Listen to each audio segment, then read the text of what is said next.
गाड़ी में बैठ जाओ।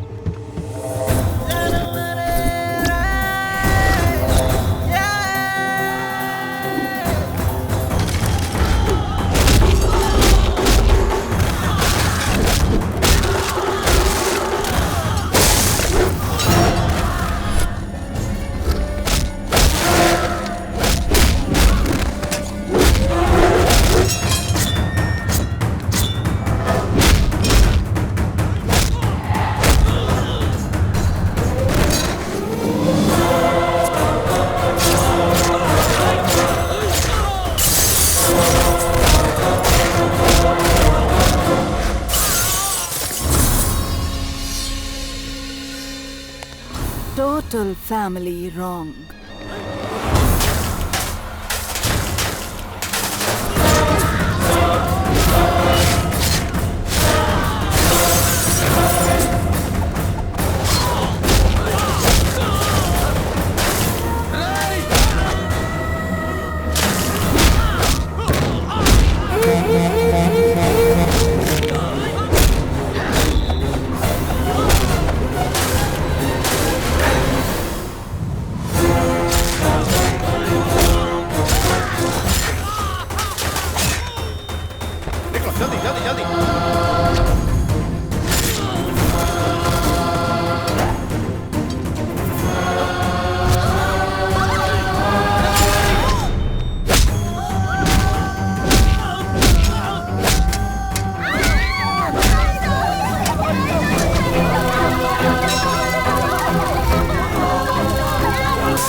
कंफर्म मारेंगे। ये तो डिक्टेटर हैं, किसी की बात ना सुनने की वजह से सिचुएशन आई है। आज इसके बीवी की हालत हुई है, कल हम भी खत्म हो जाएंगे। चलो बैठो बैठो जल्दी। मेरी बात सुनो। ससुर जी जो कह रहे हैं सही कह रहे हैं भैया।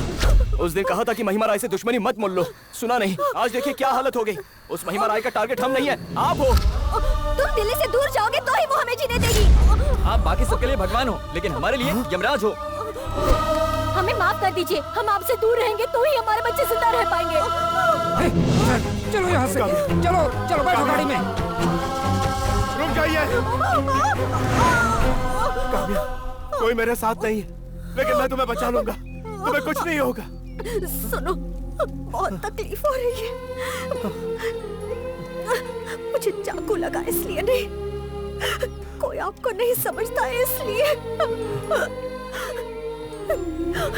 इतने साल जिनके लिए आपने इतना सब किया, उन्होंने ही आपका साथ छोड़ दिया।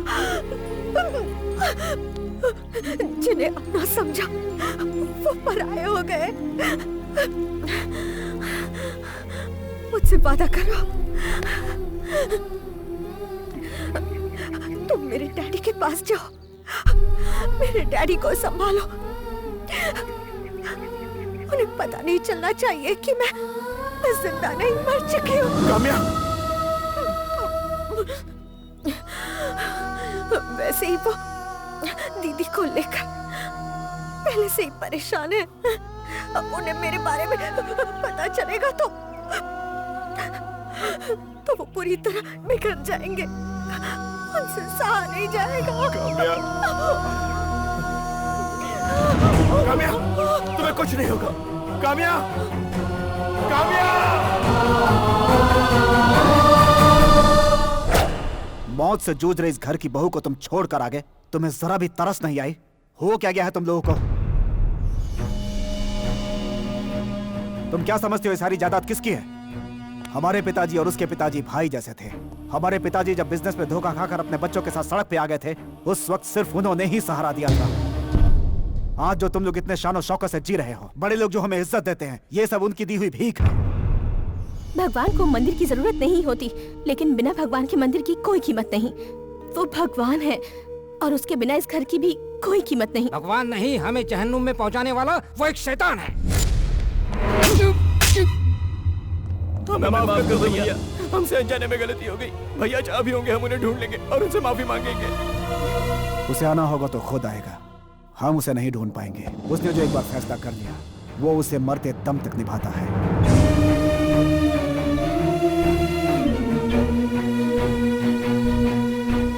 हमारे बिछड़ने की वजह महिमा रॉय का दामाद अभी तक जिंदा है।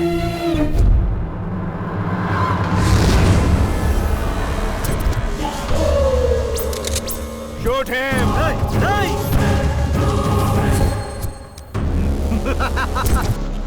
तुम्हारे दोनों बॉडीगार्ड्स को उसने खरीद लिए थे। राज सिंहासन को छोड़ दो लेकिन प्रजा को मत त्यागो। दामाद जी, मेरी बेटी कहाँ है?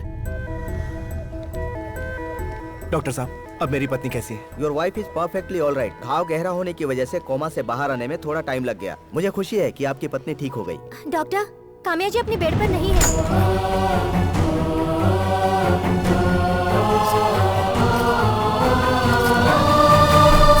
मेरी बेटी गई कहाँ होगी? कहीं दुश्मनों ने तो कुछ। डैडी,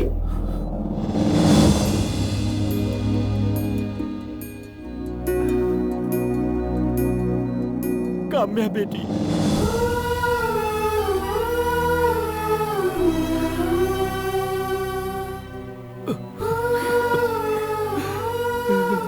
सॉरी डैडी, ये मिडिल क्लास से बिलोंग करते हैं।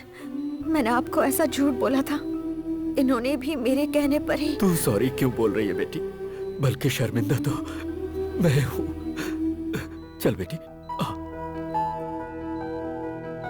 मैडम, इतना प्यारा पति पूरे भारत में ढूंढने से नहीं मिलेगा आपको। सच कहा ना मैंने।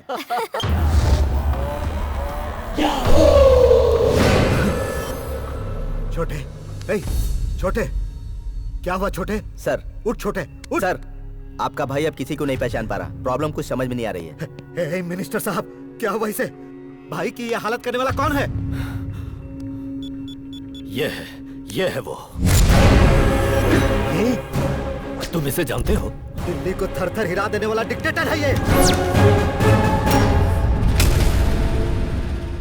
सोचा था कि वो भाग गया, लेकिन वो तो दोबारा आ गया।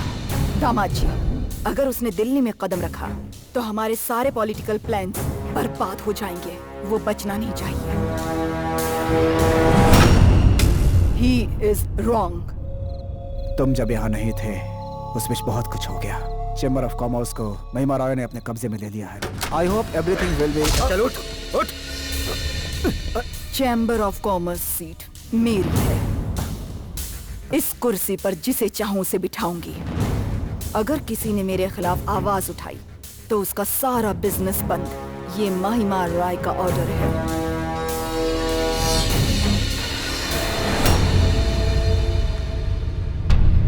लोगों का भला तभी होगा जब महिमा रॉय और उसका दामाद पावर में ना रहे, और ये सिर्फ तुम कर सकते हो। भैया, हम कल की पहली फ्लाइट से दिल्ली जा रहे हैं। डिक्टेटर दिल्ली आ गया है, कभी भी हमला कर सकता है। डिक्टेटर के डर से हमारे लोग दुम दबाकर भाग रहे हैं। इससे पहले कि वो हम पर अटैक करे उसे खत्म कर देते हैं। इस टाइम पर डिक्टेटर के सामने जाना ठीक नहीं है। उसे बल से नहीं, बुद्धि से मारना है। सोचो कैसे। मैं बताता हूँ। तू तो उसी के घर में रहता है, फिर तू हमारी मदद करने के लिए क्यों तैयार है? तुम्हारे इस सवाल में ही तुम्हारा जवाब है। उस घर में रहना हमारी बदकिस्मती है। वहाँ हमारा रहना किसी कुत्ते से कम नहीं है। जब तक नहीं था ऐश से जी रहे थे। इस बार उसका किस्सा परमानेंटली खत्म हो जाए तो ही चैन से जी सकते हैं हम लोग। चाहो तो इनसे पूछ लो। हाँ मैडम, ये बिल्कुल सही बोल रहा है। सिर्फ आप ही नहीं, उस डिक्टेटर की मौत का मैं भी इंतजार कर रहा हूँ। कल डिक्टेटर अपनी फैमिली के साथ कहाँ मिलेगा वो मैं बताऊंगा। तुम बस अटैक करो। अगर चांस मिस किया तो दुनिया हमें मिस करेगी। दामाद जी, कल के बाद से उस डिक्टेटर का नामो निशान मिट जाना चाहिए। उसकी मौत की खबर लेकर चैम्बर आना। मौत की खबर ही नहीं, उसकी डेड बॉडी लेकर ही आऊंगा।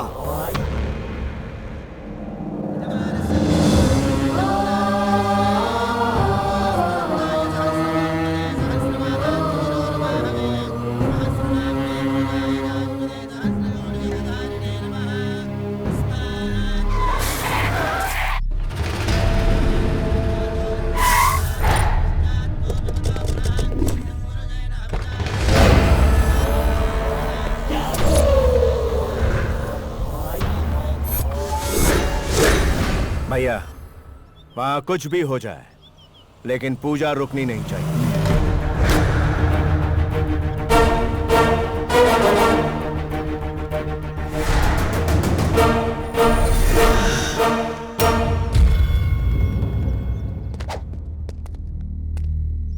क्या हुआ?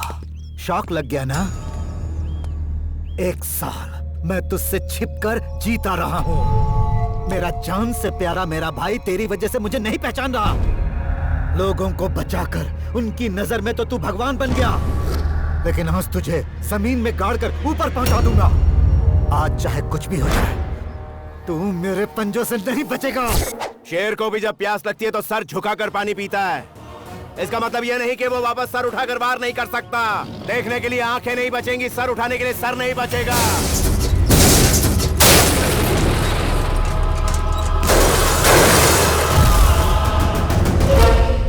विश्वंभर,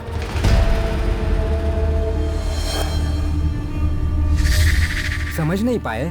डिक्टेटर को मारने के लिए तुम्हें यहाँ नहीं लाया हूँ, तुम्हें मरवाने के लिए ही तुम्हें यहाँ लाया हूँ।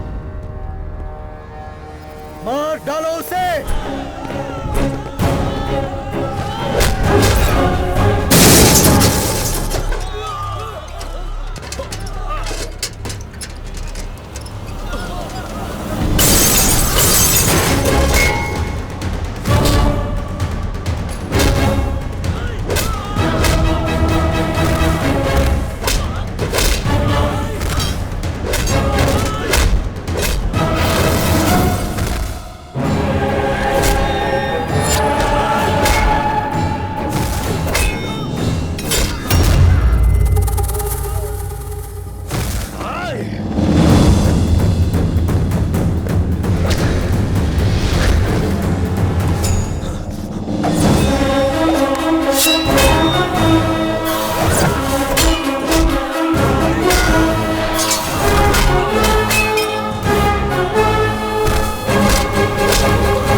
घर में घुस के मारता तो मर्दानगी होती, बीच सड़क पर मारता तो गुंडागर्दी, और अगर यहाँ मारूं तो प्रायश्चित होगा।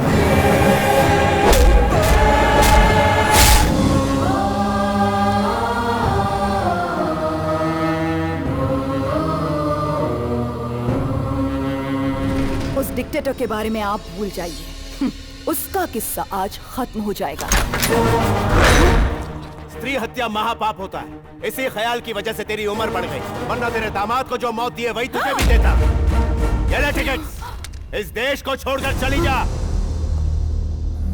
अपनी जो ताकत होती है उसे लोगों की भलाई के लिए इस्तेमाल करना चाहिए, ना कि किसी की तबाही के लिए।